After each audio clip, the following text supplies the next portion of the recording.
पोटनिवडणुकीकरता दिग्गजांची fielding आहे। पुण्यात सुनील देवधर यांची वॉर रूम सुरू आहे। देवधर पुणे पोटनिवडणुकीकरता इच्छुक असल्याचं कळतंय। देवधरांमुळे मुरलीधर मोहोळ, जगदीश मुळीक यांची अडचण निर्माण झाली आहे। पुण्याची पोटनिवडणूक भाजपकडून कोण लढणार या संदर्भात आता जोरदार चर्चा आहे, त्याचबरोबर उत्सुकता सुद्धा आहे। या सगळ्याचा आढावा घेतलाय आपले प्रतिनिधी चंद्रशेखर भांगे यांनी। पुणे लोकसभा पोटनिवडणूक घेण्याचे आदेश मुंबई उच्च न्यायालयाने दिल्यानंतर भाजपाकडून पुणे लोकसभेचा उमेदवार कोण याविषयी अनेक जी नावं आहेत ती समोर येताना दिसत आहेत।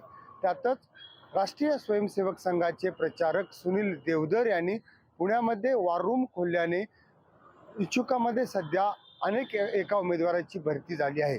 आपण पाहिलं तर भाजपा पुणे लोकसभा लढवण्यासाठी इच्छुकांमध्ये भाजपचे सरचिटणीस मुरलीधर मोहोळ आणि वडगाव शहरी विधानसभा मतदारसंघाचे माजी आमदार जगदीश मुळीक या दोन सध्या चर्चा आहे। त्यातच राष्ट्रीय स्वयंसेवक संघाचे प्रचारक सुनील देवधर यांनी लोकसभा निवडणूक लढवण्यासाठी पुण्यात वॉर रूम तयार केल्याने या दोन्ही उमेदवारांमध्ये सध्या अस्वस्थता पसरली आहे।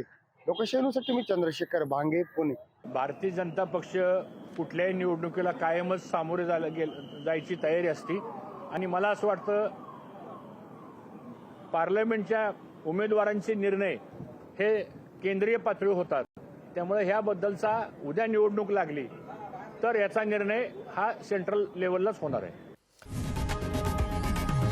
लोकशाही मराठी ऐका, पहा, जागरूक रहा।